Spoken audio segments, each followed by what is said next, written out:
Hi there, boys, girls, and everybody outside and in between. It's time for another quarterly wrap-up. Let's talk about everything that I read over the last few months. Don't worry, I don't read as much as a lot of other people on here, so it's not going to be too much. Hitchhiker's Guide to the Galaxy by Douglas Adams. I finally finished the whole series. Not all of the books hit for me, but those that did hit very hard, and those that didn't were still enjoyable. I loved the humor, I loved the concepts, and I really loved the use of sci-fi more as a setting and not so much as a genre. Strongly recommend for comedy fans. 5 out of 5. And ignore the movie. The movie's bad. Micro by Michael Crichton and Richard Preston. A businessman has gotten his hands on shrinking technology and uses it on a bunch of grad students. Then we see those grad students try to survive in the wilderness.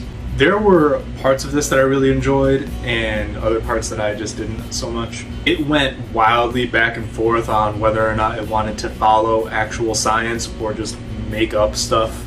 But I do appreciate how it showed how fragile the human body is. Essentially, the only reason humans are the dominant species of Earth is because the body is so big. If humans were the size of insects, but everything else about the body was the same, so easily dead. A couple of bold storytelling decisions were made for this, and I'm not going to spoil them here, but there's also some very cookie-cutter expected choices and a very forced romance that I just couldn't get behind. Overall, I would say 3 out of 5. Not great, not terrible. I wouldn't necessarily recommend it, but it's not the worst thing I've read.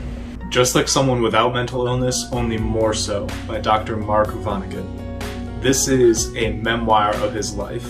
You can tell that he is a naturally gifted storyteller.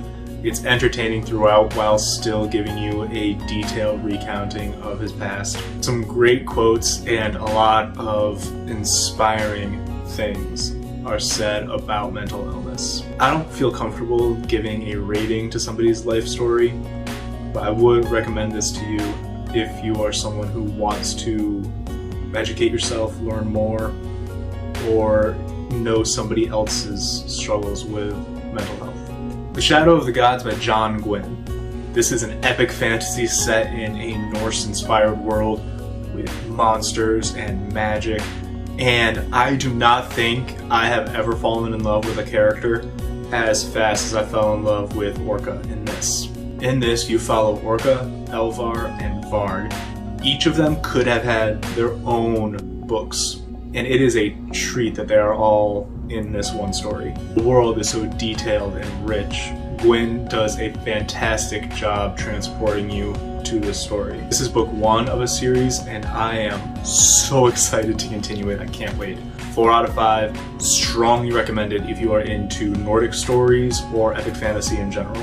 The House in the Cerulean Sea by T.J. Klune. This takes place in a world where creatures from myth and folklore exist amongst humans. We follow Linus, a very straight-laced, by-the-book caseworker who visits orphanages who care for these magical children and ensures that the children are being looked after correctly, getting everything that they need. When he visits the most peculiar group of children he has ever met before, he learns that his world is a lot more colorful than he ever thought it was. There are no surprises in this book. It goes exactly the way you expect it to. And that's fine. This is still a joy to read. It is cozy and comforting. I loved all of the characters, well, the characters you're supposed to love.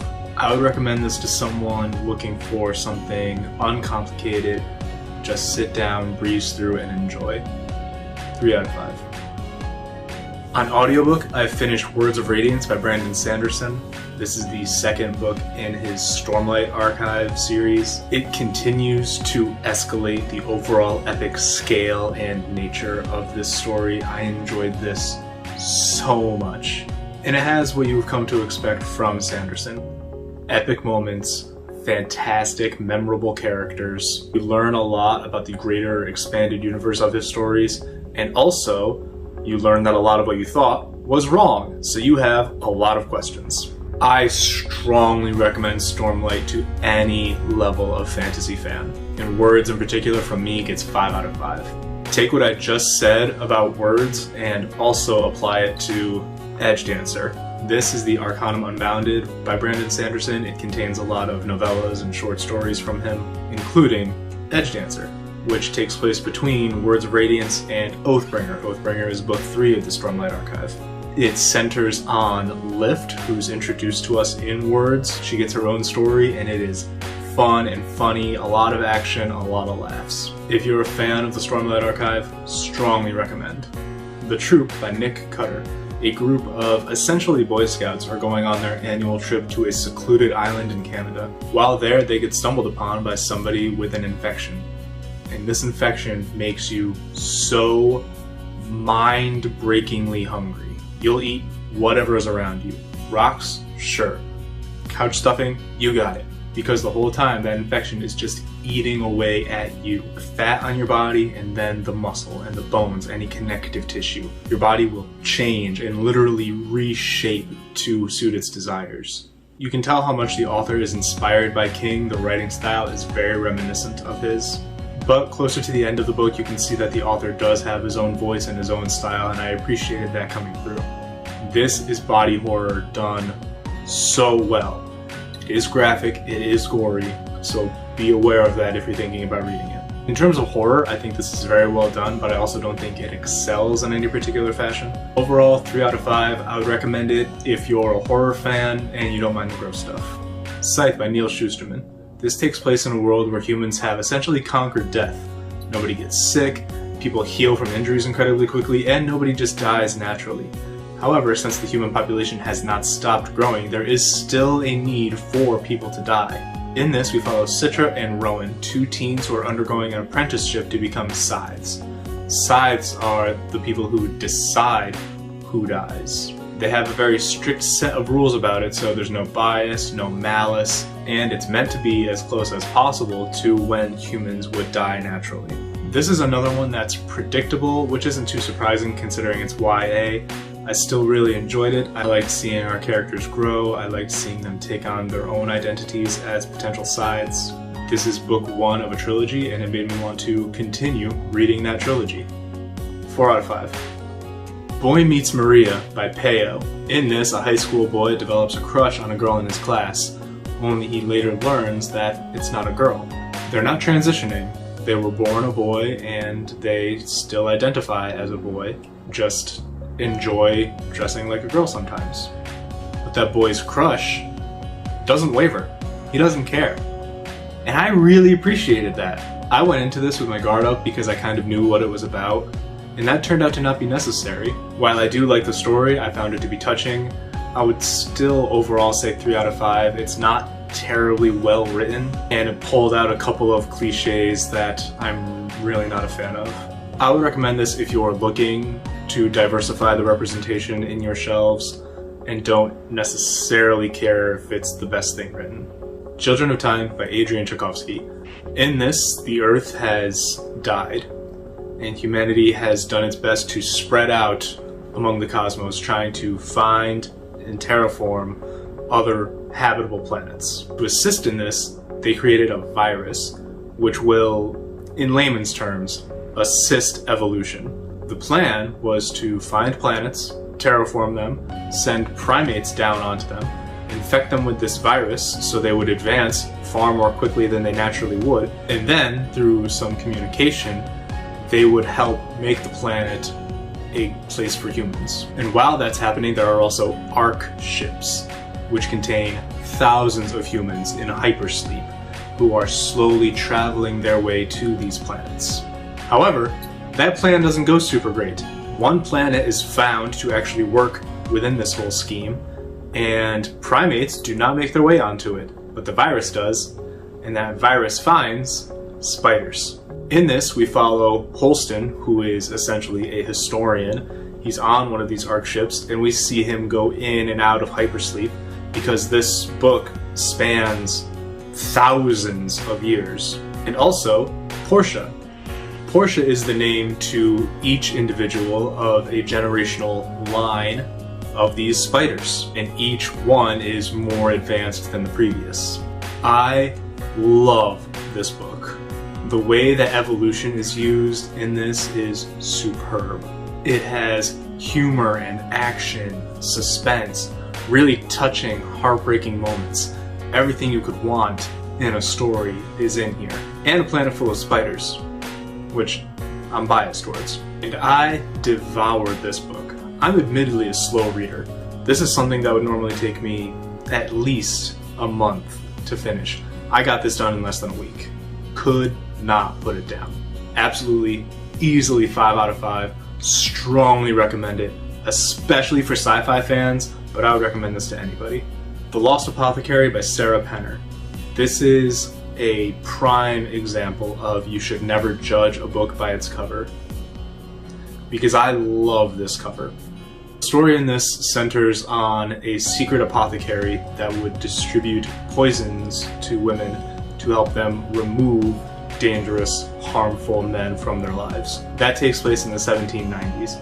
There's another point of view in here of a woman who's traveling to London who stumbles upon a bunch of clues that lead her down a rabbit hole, ending in this apothecary. Great premise. Fantastic premise. Love it. Terrible execution. How is a book with that setup so boring? So poorly written. There is a lot I want to say about this, but it would involve spoilers, so I'm going to refrain from it. But honestly, I do not recommend this. I strongly do not recommend this. 2 out of 5. Red Rising by Pierce Brown. In this, the Earth is dying, and humanity is trying to establish itself on other potential planets. We follow Darrow, who's a Red. Reds are miners who live under the surface of Mars, and they mine for minerals and other things that humans will need to terraform Mars to be a habitable planet. One day, Darrow learns that that's all bullshit. Humans have lived on Mars and several other planets for generations. They kept the Reds in the dark about this so they could keep using them for slave labor. So Darrow joins a faction. That faction puts him through several very painful surgeries. And now Darrow is a gold. In this book there is a color-based caste system, and you can't just pretend to be in a caste that you're not. There are physical characteristics that are distinct between them. There are different mannerisms, different speech patterns, and in some cases your physical body is just incredibly different. Each color has its associated place in society, and golds are the top. The paradigm of what humanity can accomplish. So after Darrow goes through essentially torture to become one, he infiltrates this school of golds. This is step 1 in his overall grand plan to essentially make society collapse because they treated the Reds so poorly. And yeah, I'm on his side for that. In this school, he is thrown into a deadly competition. And this is where the book really starts surprising me. The first part or two of this book essentially read like baby's first dystopia. You know exactly what's going to happen. But after that, excellent. Full of surprises. Mostly that this sci-fi book contains a battlefield of castles and students on horseback, siege warfare. The amount of military tactics discussed in this, I really was not expecting. Honestly, this reads more like a fantasy story. I actually ended up really liking this. I'm glad I stuck with it through those first couple parts. And this is book 1 in a series I am absolutely looking forward to continuing. Overall, I would say 4 out of 5. Would recommend it if you're a fantasy fan, really.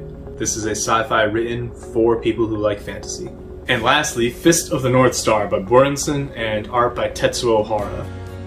I am absolutely loving this. I've only read these 2 volumes so far. Yeah, really, really love it. Forget what I said about Shadow of the Gods earlier. This is the fastest I've fallen in love with a character. Ken, gold.